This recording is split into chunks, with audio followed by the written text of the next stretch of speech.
오늘은 이제 이 본문을 중심으로 해서 3장 1절부터 6절까지 말씀을 이렇게 같이 나누겠습니다.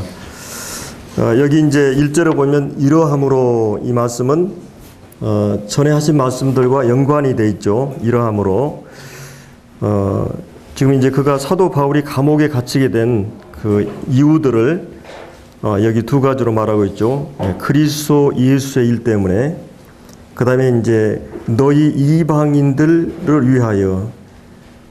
사실은 유대인들에게서 가장 민감한 말은 예수가 그리스도라는 말과, 그 다음에 이방인들에게 이 복음이 증거되는 것, 이 부분에 대해서 가장 예민한 부분이 바로 이 부분입니다. 그들은 자기들만이 선민이라고 생각했고, 자기들만이 하나님께서 선택한 민족이라 생각해서 하나님께서 아브라함을 하나님 선택하셔서 우리 믿음의 조상으로 부르시고, 그리고 이제 그 아브라함의 후손만이 참된 하나님 백성이라고 생각했고, 그래서 하나님 백성이라는 표를 이 할례를 통해서 이렇게 허락하셨듯이 바로 자기들이 하나님의 선민으로서의 표시를 할례 받은 사람, 할례 받지 못한 사람으로 구분을 했고, 또 하나님께서 모세를 세우셔서 이스라엘 민족을 애굽에서 구출해 내실 때 그들에게 하나님께서 특별하게 율법을 주셨고, 또 그들에게 성막에 대한 하나님의 그 제사에 대한 그런 걸 주셨기 때문에 이스라엘 민족은 이 율법, 토라,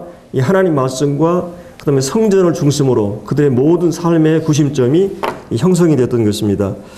그렇게 해서 이스라엘 백성들에게는 선민이라고 하는 그런 의식이 강하게 있었고, 다만 이제 문제는 그런 어떤 그 왜곡된 선민 의식의 세뇌가 된 거죠. 그들은 그들만이 하나님께서 복을 주신다고 하는 그런 그 영적인 어떤 우월감, 이런 것에 빠져서 하나님께서 다른 사람에게 복음을 전하고자 하는 그런 하나님의 경륜을 모르고 있었던 거죠. 자, 그래서 이제 이 사도 바울은 그 감옥에 지금 갇히게 된 이유를 여기서 이제 설명을 하고 있죠. 내가 그리스도 예수의 일로, 그 다음에 이방인들 때문에 그렇게 했다고 말하고 있습니다. 사실은 그가 이제 여기서 이제 이름으로 그리스도 예수 일과 너 이방인을 위하여 갇힌 자 된 나 바울이, 여러분 옛날에 개혁성경에 보면 그 점점점점 이렇게 돼 있어요. 원래 이게 이 말씀이 2절부터 이제 가로로 들어가거든요. 그러면 13절까지 3절까지 얘기하고, 사실은 14절부터 이러함으로 이렇게 말이 연결이 되죠.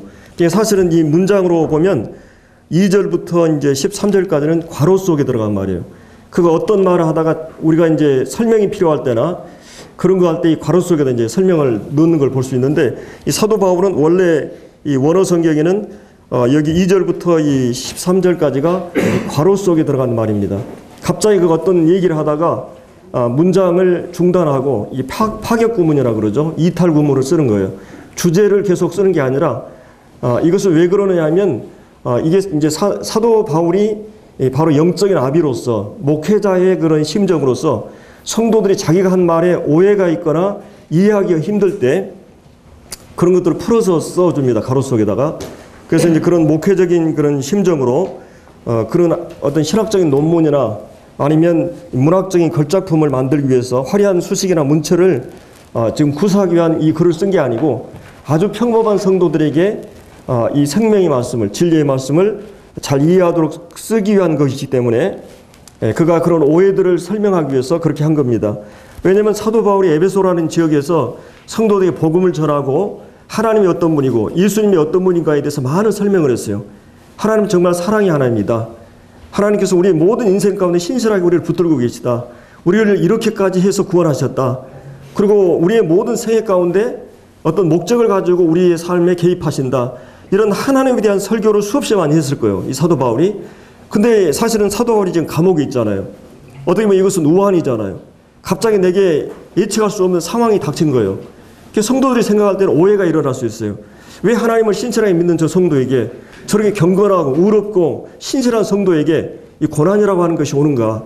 이것은 우리 그리스도인들에게 늘 찾아오는 믿음의 시험입니다. 이것 때문에 우리는 이제 건강을 잃거나 여러 가지 환경이 악화된 이런 일이나 인간관계 뒤틀린 문제들 때문에 우리의 그 현실 앞에 그리스도인들은 이런 그 시험에 빠질 수가 있거든요. 왜 하나님께서 이런 걸 허락하실까? 이런 이제 흔들림이 올 수가 있는데, 이런 그 그리스도인들이 오는 고난이나 우환, 이런 그 우환만큼 성도들을 혼란스럽게 하는 게 없습니다. 그래서 이제 사도 바울이 그런 부분에 대해서 이제 설명하기 위해서 가로가 들어간 거거든요. 그래서 오늘 이 가로 속에는 과연 어떤 일 때문에 일을 하고 있는가. 그러니까 이제 어떻게 보면은 이 3장 1절부터 13절까지는 사도 바울이 얘기하고자 하는 핵심 말씀의 서론이라고 할 수 있어요.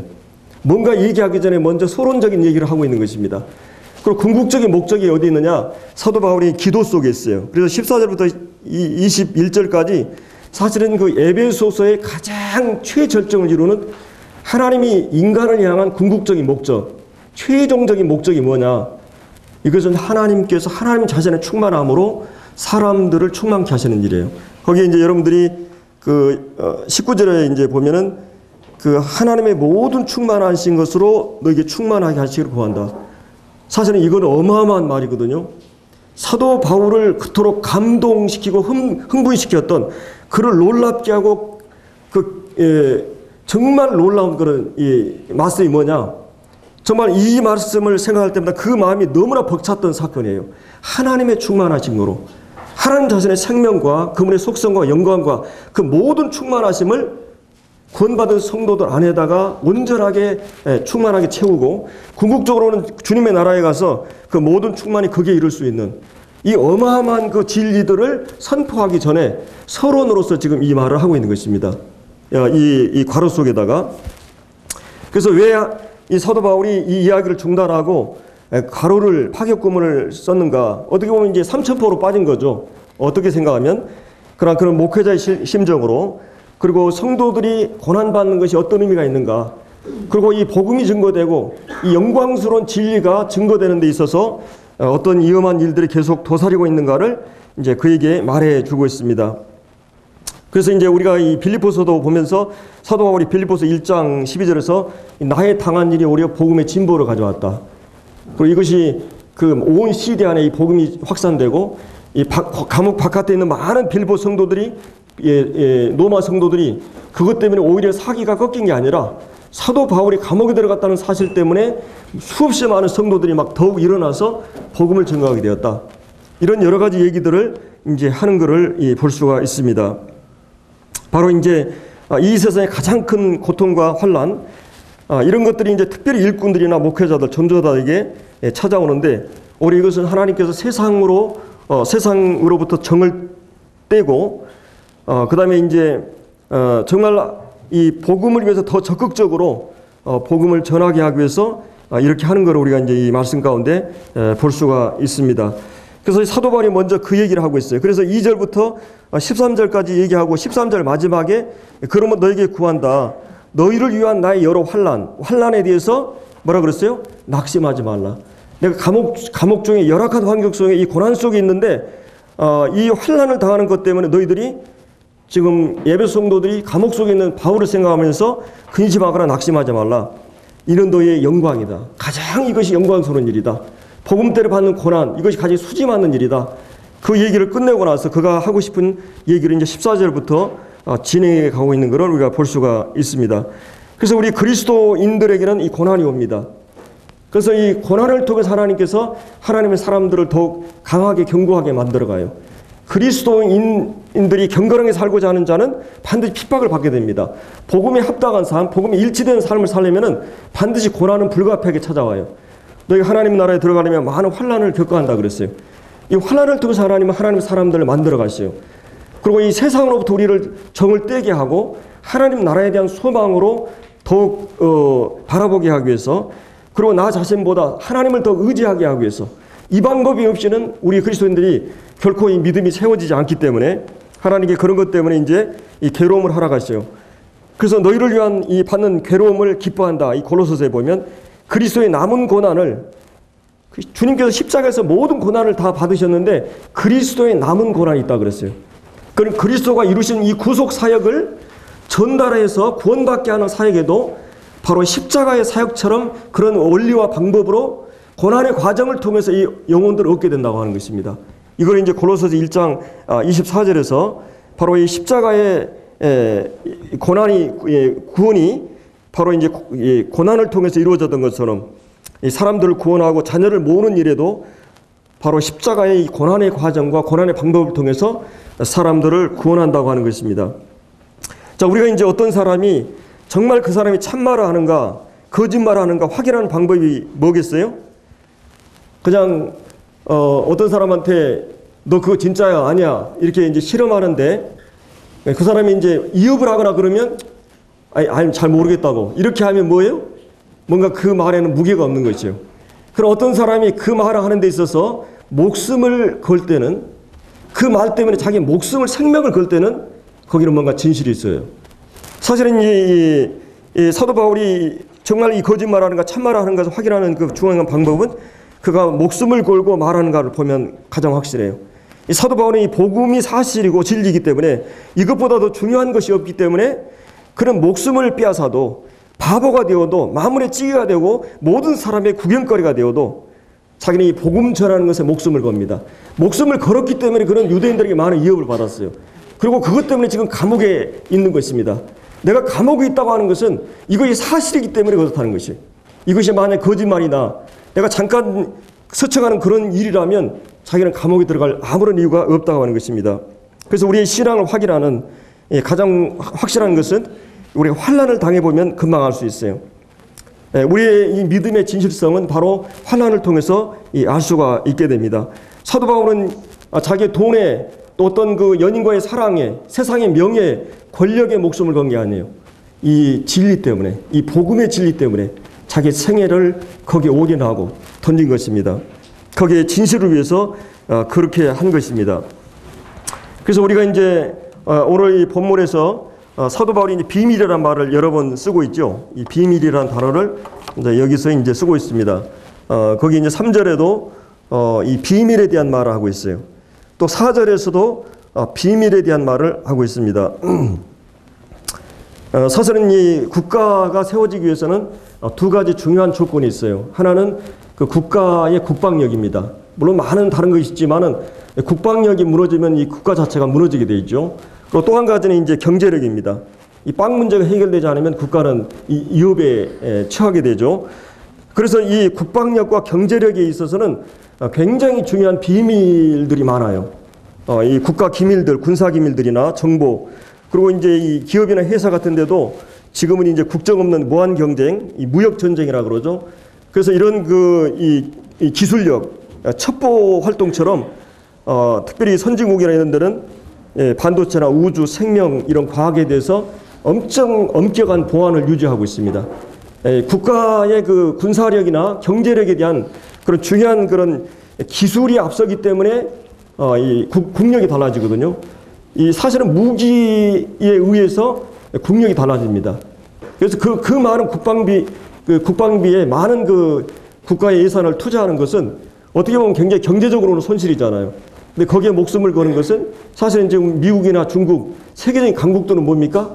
결국은 이 무기 문제거든요. 기술 문제거든요. 그리고 선진국도 마찬가지예요. 이 기술이 앞서 있으면 경제적으로 앞서가게 됩니다.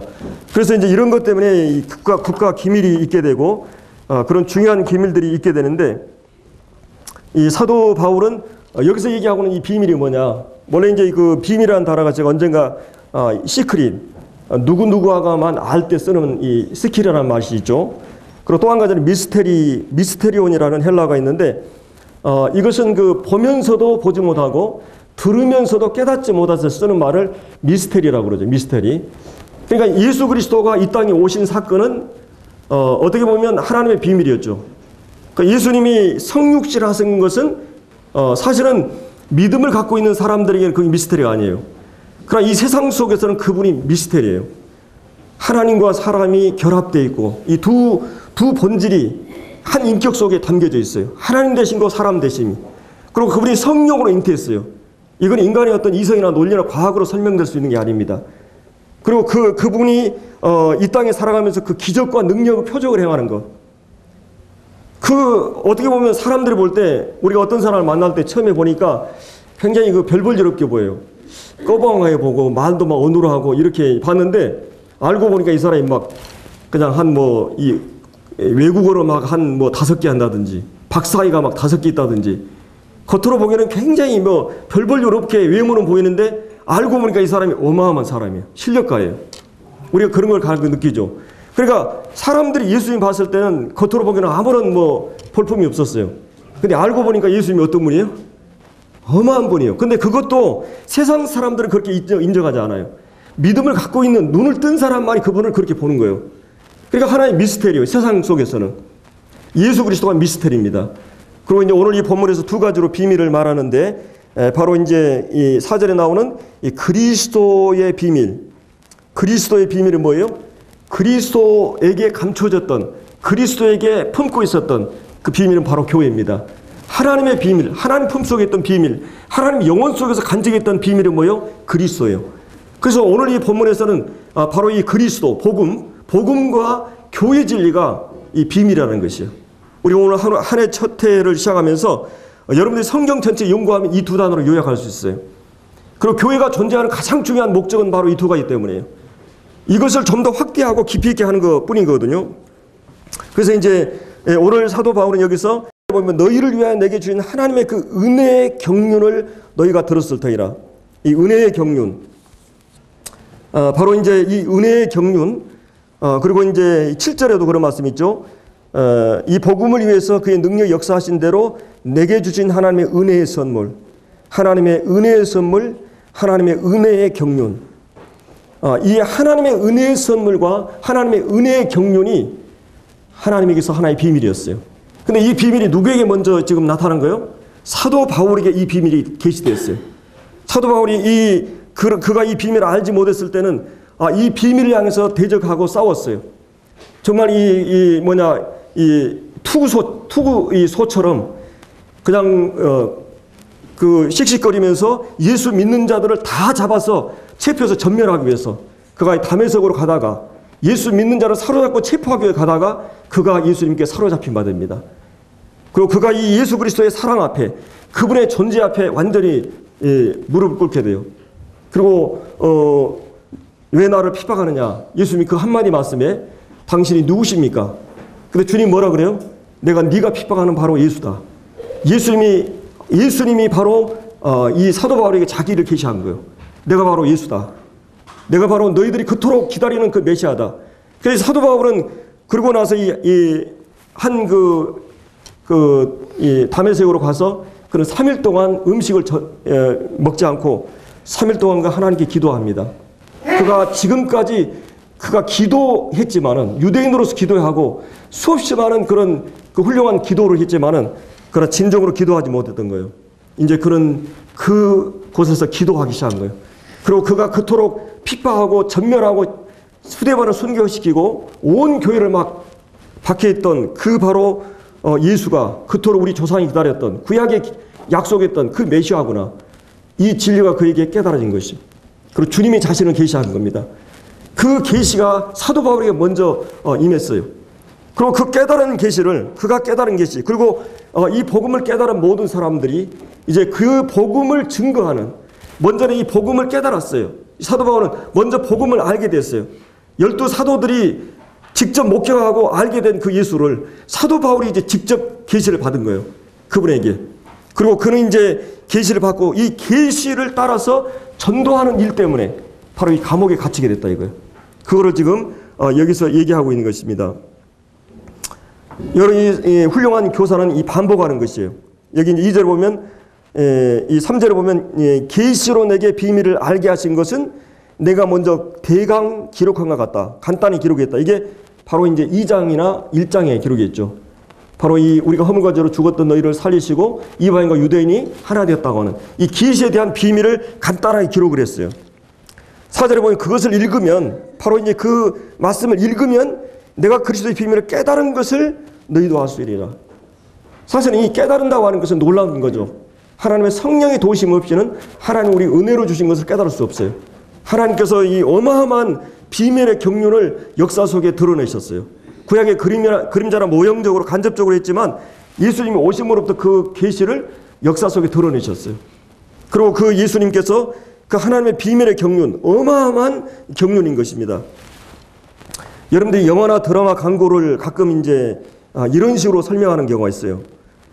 이 제작비가 뭐 예를 들어서 뭐 500억 들어갔다. 그리고 뭐 연인원 10만 명이 동원됐다. 그것을 계획하고 촬영하는데 뭐 10년이 걸렸다. 그럼 우리가 이 예고편 광고를 보면서 뭘 생각해요?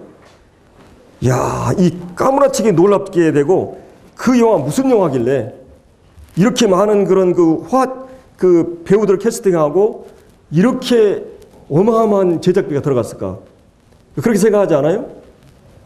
예, 그래가지고 이제 깜짝 놀라게 되는데요. 오늘 우리가 보는 이 비밀, 하나님께서 드러낸 이 드라마, 이 구속의 드라마는 몇 년이 걸렸을 것 같아요? 이게 영혼 속에서 하나님 품속에 시작된 거예요. 얼마 만에 제작비가 들어갔을 것 같아요? 여러분, 인간 한 사람을 어떤 분이 계산하기를 17조라 그랬어요. 사실은 천하보다 귀하다고 주님 말씀하시니까 세상 부동산 다 합쳐도 한 생명보다 가치 있는 게 아니에요. 근데 예수님의 생명은 온 우주 생명, 인류의 생명을 다 합친 것보다 더한 것이 예수님의 생명이에요. 그러니까 이 제작비라고 하는 것은 어마어마한 제작비예요.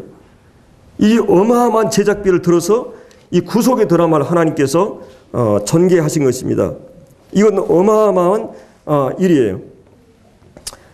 성부, 성자, 성령이 삼위 하나님께서 이 합작으로 이루어진 이 구속의 계획, 그 성취, 그리고 적용, 정말 이 거대한 드라마를 계획하고 이것은 필설로 설명할 수 없는 저 영광스러운 목적을 향한 이 하나님의 거대하고 장엄한 성대하고 깊은 이 영광스러운 헤아릴 수 없는 진지한 열심으로 다함이 없는 사랑으로 이 우리를 초대하고 그리고 그 사실 앞에 우리는 항복한 자들이에요. 그 사랑 앞에. 그래서 이 사도 바울은 내가 이 지금 감옥에 들어갔다, 이 고난받는다는 말은 지금 이것 때문에 그렇다는 것이죠. 이것 때문에. 너희들이 지금 걱정하지 말아라. 나는 영광스러운 복음을 위해서 내가 이 고난 속에 있다. 그것을 지금 사도 바울은 얘기하고 있는 것이죠. 천사들도 몰랐어요. 사실은 천사들도 엑스트라예요. 사단도 모르는 것입니다. 그리고 이 하나님께서 우리를, 인류를 구원할 사람들, 교회를 가장 역사의 목표로 삼고 그들 안에 하나님의 영광과 하나님의 충만함으로 채울 이 거대한 이 인류를 향한 최종적인 목적을 설정하고 그 역사를 진행하고 계시다고 하는 거예요. 이 거대한 하나님의 계획, 그 자녀를 향한 하나님의 집념, 그의 축복과 사랑, 영광, 이 모든 하나님의 충만으로 충만케 하는 우리가 어떤 영광으로 초대받았는가, 그 계획이 완성되기까지 우리를 항복시키고자 하는 그런 하나님의 거룩한 이 열심, 우리를 향한 하나님의 목적. 그래서 우리는 이 특권과 영광에 무관심하고 있는데 이것처럼 우리를 하나님을 하나님답게 애우하게 하는 게 없어요. 우리가 정말 하나님의 구원의 위대함을 알면 할수록 하나님을 하나님답게 예배할 수가 있어요. 하나님답게 찬양할 수가 있어요. 그래서 사실은 우리가 사실은 여러분들이 우리 형제들하고 같이 가끔 얘기를 하면 스포츠 얘기를 하면 그냥 박학다식하게 알아요. 전문 어떤 건축 뭔 얘기하면 술술술술 나와요. 그냥 입만 딱 버리면 막 스포츠에 대해서 뭐 전문 그 직업에 대해서 막 뭐 탤런트들에 대해서 뭐 아주 박학다식하게 막 해박하게 알아요. 그리고 그냥 그칠 줄 모르고 얘기하는데 이 성도들이 모여서 얘기할 때 보면 이런 부분에도 정말 이게 박학한데 여러분 이 하나님의 구속의 드라마에 대해서 이렇게 알고 있습니까? 하나님의 비밀에 대해서, 하나님이 인류를 향한 그 계획에 대해서, 하나님께 아들 안에서 모든 것을, 사실은 여기 은혜라고 하는 말은 이 3절, 아까 4절에 나오는, 3절에 2절에 나오죠. 하나님의 그 은혜의 경륜. 그리고 아까 7절에 나왔던 은혜의 선물. 하나님께서 은혜라는 말 속에, 이 은혜라는 단어 하나 속에 하나님께서 인류가 타락할 것을 이미 예지하시고 인류의 타락 속에서 역사할 이 은혜, 그 은혜라는 말 속에 하나님의 지식과 지혜와 능력과 그분의 사랑과 그분의 신실하심, 하나님의 존재와 모든 것이 이 은혜 속에 응축되어 있어요. 은혜라는 맛 속에. 하나님의 은혜로 모든 것이 움직이는 겁니다. 그분이 지식이 은혜 때문에 동원됐어요. 그리고 이 구속을 십자가를 통해서 이루신 겁니다. 이 어마어마한 이 구속의 드라마, 하나님의 그 은혜의 경륜, 이 경륜이란 말이 그 경영이란 말이에요. 마치 우리가 집사가 집안일을 경영한다. 청지기가 집안일을 경영한다 쓴 말이에요. 하나님께서 우주를 향한, 교회를 향한 어마어마한 이 은혜의 경륜을, 이 은혜의 경륜. 저는 이 은혜라는 단어가 얼마나 놀라운 단어인지 몰라요. 사도 바울도 그의 세계 가운데 가장 충격적인 단어가 바로 은혜라는 단어였어요. 그런 은혜의 복음. 바로 이 은혜라는 단어를 사도 바울은 수없이 많이 써요. 우리는 은혜의 영역에 돌아왔어요. 우리는 은혜의 통치 아래 있습니다. 은혜의 들어감을 얻었고 이 마음을 은혜로 굳게 함이 좋다. 은혜가 아니고 우리를 회복시킬 수가 없어요. 여러분, 은혜의 보좌 앞에 우리가 담대히 나가게 돼 있어요. 우리는 이제 법 아래 있지 않고 은혜 아래 있어요. 이 하나님의 사랑의 은혜 아래 있어요. 이 은혜의 경륜을 지금 말하고 있는 것이. 이 은혜의 경륜은 첫째로 4절에 나왔던 그리스도의 비밀이에요. 그리스도는 하나의 비밀입니다. 그분 자체가 비밀이에요. 그분에 관련된 모든 사실은 비밀이에요. 그래서 사도 바울은 이 그리스도의 비밀 때문에 내가 그리스도로 하는 지식이 가장 고상하다. 그 어떤 것과도 비교할 수 없다. 그것을 비교하면 모든 걸 배설물로 여긴다. 그거를 위해서 자기의 온 열정을 쏟고 있습니다. 그리스도의 비밀. 바로 이 그리스도를 알고자 하는 열망으로 가득 찼어요. 그래서 여러분이 이 그리스도의 비밀을 알기를 노력하세요. 예수 그리스도를 알기를 열망하세요. 여러분이 학구적인 마음으로 그런 갈망과 열정을 가지고 로마서를 공부하세요. 사복음서를 공부하세요. 성경별로 이렇게 공부할 뿐만 아니라 주제별로도 복음에 대해서 얘기한, 여러분이 4단계 공부할 때 우리 이조 형제님이 입문편 할 때 막 강의를 한 6, 7번 들었다고 그러더라고요. 완전히 거기에 미쳐야 됩니다. 막. 그리고 막 계속 듣고 막 그것이 내 것이 되도록. 그리고 그 강의는 내 영혼을 사로잡는 강의여야 돼요. 내가 그걸 좋아하고 그 말씀을 들으면 내가 마음이 뜨거워지고, 이 세상에서 줄 수 없는 그런 것이 있어요. 복음을 들으면. 그래서 우리가 복음 집회를 계속 해야 돼요. 이 교회도. 그럼 내 영혼이 회복되는 것입니다. 예수 그리스도에 대해서, 복음에 대해서 여러분이 무관심하다고 하는 것은 여러분 진짜 신앙생활 잘못하고 있는 것이죠. 그래서 여러분들이 그거를 이 복음 집회에 있으면 쫓아다니세요. 복음 집회에 대한 관련된 그런 주제에 대해서, 그런 성경에 대해서 계속 읽고 또 읽고 묵상하고 내 영혼을 완전히 사로잡고, 그래서 이 아까 얘기했던 직업에 대해서 얘기할 때, 뭐 스포츠에 대해 얘기할 때 술술 나오는 것처럼 복음에 대해서 그냥 푹푹 누르면 그냥 막 쫙 나올 정도로 암기하고 계속 들으세요. 여러분, 복음으로 무장돼 무기가 돼야 돼요. 사도 바울은 복음의 이 사진이었어요. 그래서 이 사도 바울이 그 얘기를 한 것입니다. 가장 좋은 방법은, 여러분은 주님을 사랑한다면, 주님을 사랑하게 되면 그분을 좋아하게 돼 있어요. 그분을 사랑하면 그분을 위해서, 이 사랑이라고 하는 것은 어떤 것도 못 말려요. 한번 여러분, 어떤 우리 청소년들이 뭐 요즘 중독이 많이 되어 있는데 거기 한번 중독되면 못 말려요. 아무것도 못 말려요. 여러분, 거룩한 중독을 걸려보세요. 주님을 사랑하고 주님을 증거하고, 그래서 주님에 미쳐보세요. 주님을 좋아하고 사랑하면 그것은 막을 길이 없습니다. 그래서 우리가 직업도 그 자기 재능과 적성이 맞으면 그 아주 100% 효과가 되죠. 늘 즐기면서 하니까. 그래서 여러분들이 이 비밀, 복음의 비밀에 대해서 정확히 알고 공부하고 계속 로마서를 보고 사복음서를 끊임없이 읽으세요. 주님이 어떤 분인가. 그리고 거기를 묵상하고, 그리고 암기하고, 그리고 우리가 이 설교를 할 때나 개인적으로 얘기할 때 성경에 대해서 뭐 찾아보고 이럴 필요 없이 막 그냥 얘기할 수 있어야 돼요. 성경을 많이 암송하고, 그리고 많이 이거를 익숙해지고, 그리고 그것이 내 인격과 삶이 되도록. 그래서 우리 그리스도인들이 미친 그리스도인들이 돼야 돼요. 주님에게. 그래서 그 사람하고 얘기하면 그 얘기가 나와야 돼요.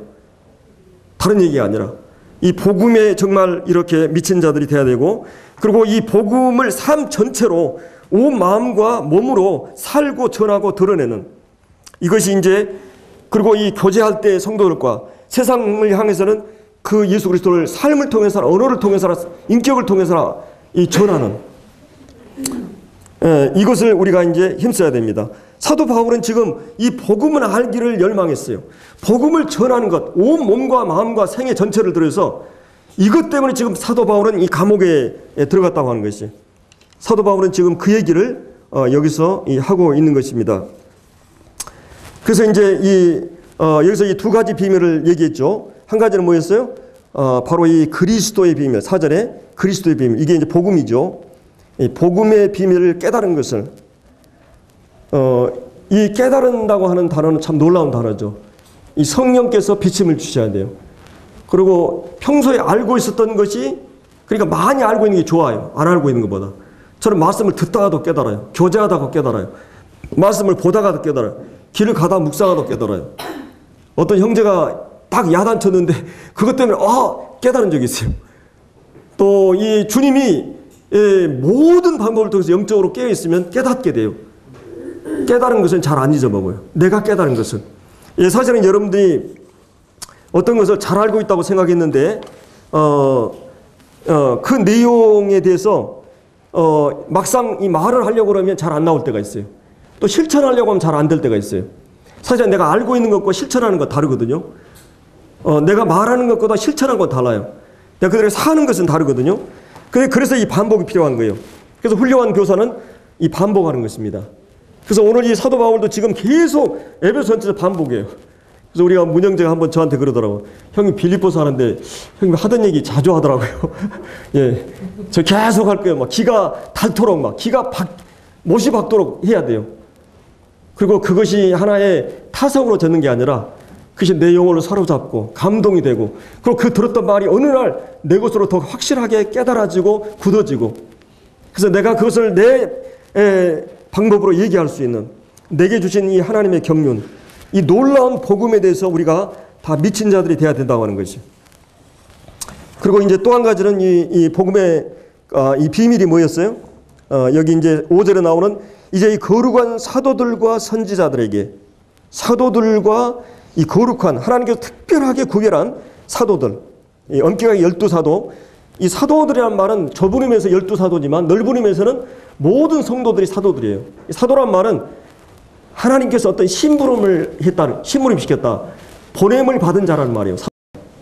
이 사자, 뭐 사신, 이 사도, 이게 다 보냄을 받은 사람, 어떤 왕이 다른 나에게 심부름을 한 사람, 심부름꾼이에요. 내가 너희를, 하나님께서 나를 세상에 보내신 것 같이 나도 너희를 세상에 보낸다. 그래서 우리 모든 그리스도인들은 넓은 의미에서 사도들이에요. 우리는 하나님의 복음을 들고 세상에 심부름을 하는 사람들이에요. 사도들이에요. 그리고 이제 이 선지자들이란 말은 먼저 선자, 알지자, 하나님께 먼저 깨달아서 알아서 그 다음에 전달하는 자들. 그래서 학자같이 알아듣고 학자같이 말하는. 그래서 이 복음을 잘 말할 수 있는 사람은 거기 익숙한 사람이에요. 여러분 누가 설교를 잘한 줄 아세요? 설교는 설교를 잘 들은 사람들이에요. 잘 깨달은 사람들이 잘 설교할 수 있어요. 배우지 않은 사람은 절대 가르칠 수 없습니다. 배우기를 중단하면 가르치기를 중단하라고 그랬어요. 그래서 그리스도인들은 이 그리스도의 말씀이 우리 속에 풍성히 거해가지고 피차 가르치라고 그랬어요. 이 교제하라고 그랬어요. 하나님 말씀이 풍성하게 내 안에 거하도록. 그래서 이제 그 거한 말씀이 내 안에 확실히 소화가 된 말씀들을 이제 다른 사람에게 나눠주는, 이것이 이제 중요한 부분인 것입니다. 그래서 이제 하나님 말씀이 우리에게 주어졌는데 5절에 이 선지자들, 이 하나님 말씀을 먼저 깨닫고 잘 전달하는, 하나님 말씀을 먼저 알아서 전달하는 자들이 바로 우리 거듭난 성도들이, 이 선생님이라는 말은 먼저 태어났다는 말이죠. 먼저 알았어요. 50보 100보란 말이 있죠. 내가 50보 갔는데 100보 간 사람이 있어요. 앞으로 내가 3학년이라면, 앞으로 대학생이라면, 앞으로 시간이 가면 대학생하고 똑같아요. 자, 우리 혜선이 혜지가 초등학교 다닐 때, 야, 이런 자식들이 앞으로 10년 후면 아빠보다 영어를 잘하겠지? 내가 지금부터 하면 걔들을 따라갈 수 있는데, 이게 여러 가지 조건이 안 되니까, 이 공부할 타이밍 있잖아요. 그 말 애언대로 10년이 지나고 15년이 지나니까 아빠는 이제 따라가지 못해요, 영어를. 그러니까 이 50보 100보란 말이 있죠. 우리 여주교에서 앞으로 이제 말씀 전하는 자들이 저보다 한 10년 후면 앞으로 이제 우리 명남 형제나 이런 형제들이 앞으로 이런 강단 사역을 해야 될 거예요. 앞으로 10년 후가 결정이 돼요. 근데 그거는 그냥 오는 게 아니에요. 내가 날마다 어떻게 살아왔느냐가 결정하는 것이에요. 삶으로 살고 그리고 말씀을 배우는 데 살고 작은 봉사에 계속 충성한 사람들이 앞으로 10년 후에 사역을 하는 거예요. 하나님이 주신 은사가 있고 그런 열정이 있다면 이 일들은 누구나 가능한 일이에요. 그렇기 때문에 이런 하나님 앞에 잘 배우는 사람들이 이제 먼저 우리가 알고 먼저 복음을 알았어요. 세상 사람들은 아직 모르지만 그래서 먼저 안들이 그 안타까움과 그런 열정을 가지고 그들에게 이 복음을 증거해야 되는 것입니다. 바로 이 그리스도의 비밀, 이 복음의 모든 메시지, 주 예수님에 관한 모든 진리죠. 이것이 바로 복음입니다. 인류에게 있어서 최고의 빅뉴스, 1급 비밀, 가장 특급 뉴스, 그런 인류에게 최고의 굿뉴스 뭐냐? 예수 그리스도가 인류를 구원하기 위해서 오셨다는 복음입니다. 이것이 가장 복된 소식이고 가장 기쁜 소식이고 놀라운 소식이에요. 전하지 않으면 견딜 수 없는 소식. 이거는 막으면 막을 수 없는 사실. 사도 바울에게, 초대교회 성도들에게, 우리에게 그런 소식, 예수에 관한 진리예요. 그래서 사도는 자신의 위험한 이 위험을 무릅쓰고 이 복음을 전달합니다. 바울을 열정을 다해서 증거했어요. 그 대주제, 최상의 관심, 자신을 전율케 하고 옷사가게 했던, 그리고 그리스도에게 그는 온전히 도취해버린, 사로잡힌, 그리고 내게 사는 것이 그리스도라고. 그리스도는 그의 모든 시작이요 끝이요, 그의 중심이요 그의 모든 것이 되었어요. 그리고 그가 그토록 구약 성경을 연구하면서, 구약 토라를 연구하면서, 구약 말씀을 연구하면서 바로 그토록 꿈꾸었던 그 현실이 그리스도를 통해서 보게 된 것이에요. 그래서 너무나 놀라운 일이었죠. 그래서 디모데전서 3장에 보면 그도다 경건의 비밀이여 그렇지 않다 하는 이 없도다. 그는 육신으로 나타남 바 되시고 영으로 의롭다 하시고 천사들에 보이시고 만국에 전파되시고 세상에 믿음 받으시고 영광 가운데 올리우신 경건의 비밀. 예수 그리스도를 알게 되면 경건하게 되어버려요. 가장 경건한 비밀. 그것이 바로 뭐냐면 바로 이 복음인 것입니다. 그래서 그가 베들레헴의 한 아기로 탄생했고 그게 하나의 비밀이었어요. 영원한 그 하나님이, 만유로 담을 수 없는 이 하나님이 이 아기 예수 안에 가장 나약한 모습으로 우리 가운데 오셨어요. 한 인격 속에 두 본질이, 하나님과 인간의 본질이, 우리가 이해할 수 없는 이 주님이 한마디 말씀에 빛이 창조되고 우주 만물이 창조하신 그 모든 만물의 주권자 창조자 그분이 한 아기의 모습으로 우리 가운데 오신 이 비밀 중의 비밀, 하나님의 특급 1호, 그것은 우리는 알고 있어요. 그 사실을 전달하기 위해서 교회는 존재하고 우리를 하나님 부르신 겁니다. 그래서 이제 바로 이 연약한 과정을 통해서, 십자가를 통해서 그분이 죽음과 박해와 그 다음에 매장되시고 그리고 부활하시고 승천하신 이 어마어마한 이 복음에 대한 진리가 우리에게 먼저 전달된 것입니다. 그리고 또 한 가지는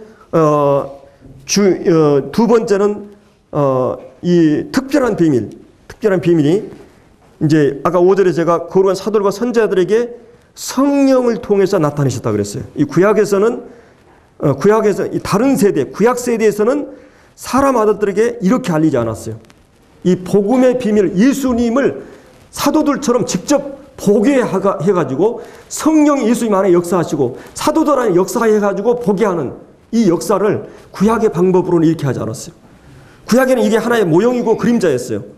구약에도 수없이 많은 가죽옷, 유월절, 그 다음에 성막, 노뱀, 구약의 많은 방법을 통해서 예수님을 이 그림자랑 모형으로 보냈어요. 그러나 사도들은 직접 봤어요. 그 성령이 역사하는 걸 직접 목격했어요. 그래서 이 교회 진리도 그렇고 복음의 진리도 이 사도들과 선지자들에게, 이제 신약 선지자들이죠. 선지자들에게 알게 하셨어요. 그래서 이 6절에 보면 이는 이방인들이 복음으로 말미암아. 사실은 이것은 이제 교회 진리예요. 그리스도의 품에 숨겨졌던 복음의 진리에 대해서 얘기했는데 이 교회 진리. 그래서 이 그리스도 안에서 유대인과 이방인이 하나 되는 이것이 하나님의 궁극적인 그런 이 목적이었습니다. 사도 바울은 바로 이 이방인들에게 복음을 전하는 것 때문에 사도행전 22장에 보면 이런 놈은 세상에 없이 하고 살려둘 자가 아니다. 유대인들이 막 들고 일어나요. 유대인들이 이방인만 얘기하면 막 일어나는 것이죠. 왜 그렇습니까? 이방인들은 개들이라고 했어요. 자기들은 선민이라고 생각했습니다. 자기들 우월하고 그렇기 때문에 세상 사람 판단하고 사실 하나님의 유대인들을 먼저 반장으로 삼은 거예요. 이 반장이 공부 잘하고 똑똑한 것도 있지만은 심부름꾼이잖아요. 선생님 심부름꾼이 반장이에요. 그러니까 하나님이 먼저 계시의 말씀을 주고 복을 주고 그렇게 해가지고 그들을 통해 천하 만민에게 복음을 전하기 위해서 아브라함을 부르셨어요. 내가 이 복이 근원이 된다는 말은 너를 통해 또 다른 사람들에게 복음을 전해야 될 사명을 주신 거예요. 특권은 항상 사명과 연관되어 있어요. 내가 복음을 깨닫고 나한테 머무러 보면 안 됩니다. 또 다른 사람에게 전달하는 책임이 우리에게 있게 되는 거죠. 그래서 이제 구약 세대는 이것이 이 하나의 그 모형으로 간접적으로 이렇게 비밀리에 증거되었지만 바로 이제 실제 우리에게 증거된 것입니다. 그래서 여기 복음의 비밀이라고 말하고 있는 것이에요. 자, 교회가 왜 비밀입니까? 무슨 비밀 결사 단체입니까? 어떻게 보면 비밀 결사 단체죠. 예. 우리는 교회 안에서 인간관계의 모든 벽이 무너진 장소. 그래서 우리가 그리스도 안에서 한 아버지를 알게 되고 한 형제가 되었다. 여러분 형제 그러면 뭐예요?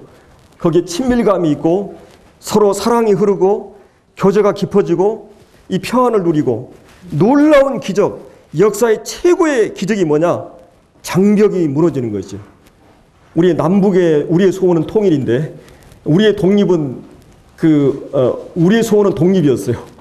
근데 사실 우리가 사단의 권세 아래서 우리가 독립을 했어요. 예수 그리스도로 말미암아. 그래서 우리가 이제 에베소서 2장 1절부터 쭉 보면은 독립선언서가 나오는 거예요. 사단으로부터 죄로부터 독립된 우리 독립투사들 애국 지사들이 얼마나 투쟁을 했습니까? 우리는 정말 이제 자주국가로서 그리스도 안에서 참 자유를 누리는 평안 가운데 독립을 했어요. 그리고 또 한 가지는 우리는 우리의 소원은 통일이 이루어졌어요. 그 예수님 시대 때 이방인과 유대인의 벽이 무너지는 것은 거의 불가능했어요. 그리고 여러분들 가끔 드라마 보면 옛날 사극에 보면 추노입니까? 노예들을 막 이렇게 그 당대 신분 그 사회가 얼마나 두꺼웠어요. 운명적으로 노예로 종으로 태어나면 끝까지 종이에요. 우리가 이 시대에 태어난 거 얼마나 감사한지 몰라요. 근데 그 모든 신분이 철폐된 것이 교회예요. 우리가 가끔 계급되고 얘기하자. 가끔 우리가 나이고 뭐고 다 떼고 얘기하자. 그 게임이 있죠. 근데 우리 교회 안에는 우리는 형제예요.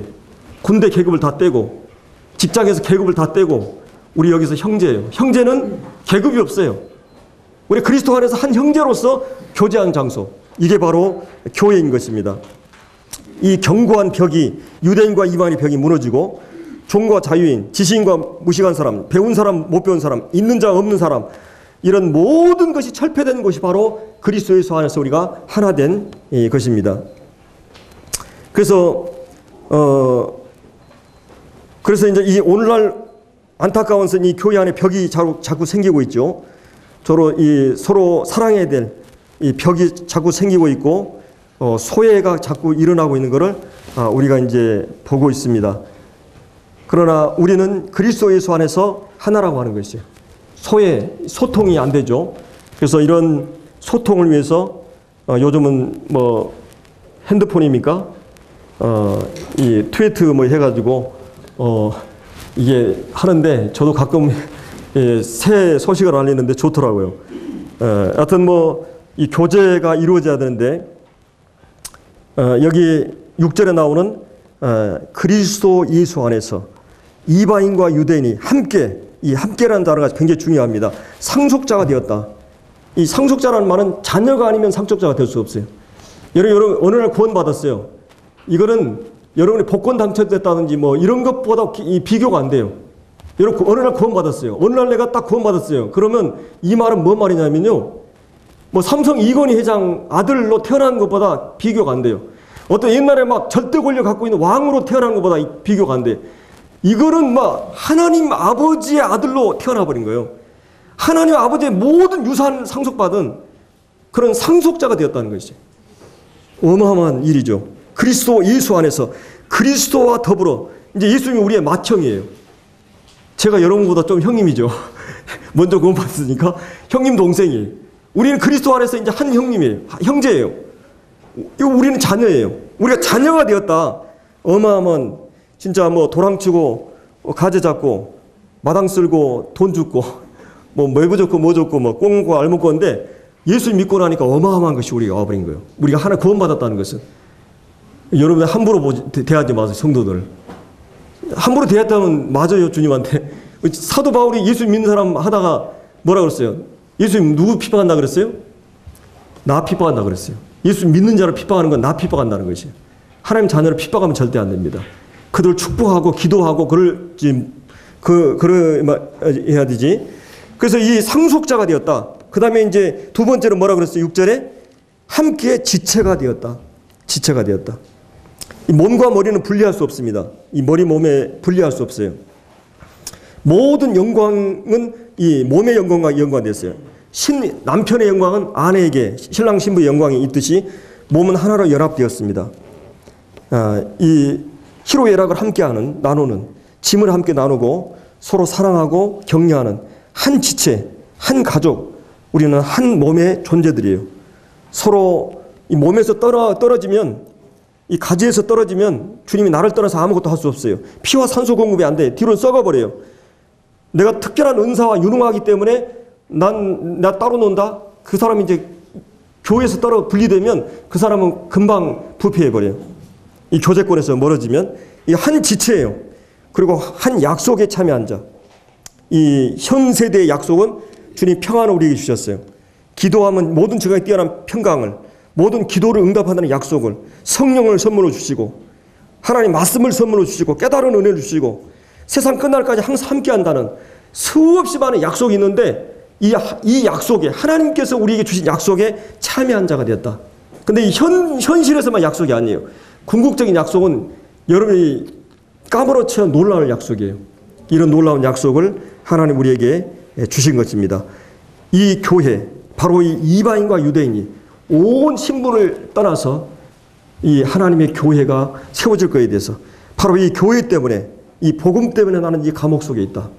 그래서 이 너희들이 절대 기죽거나 낙심하거나 이러지 말라. 이 얘기를 지금 하고 있는 것입니다. 네, 기도하고 마치겠습니다.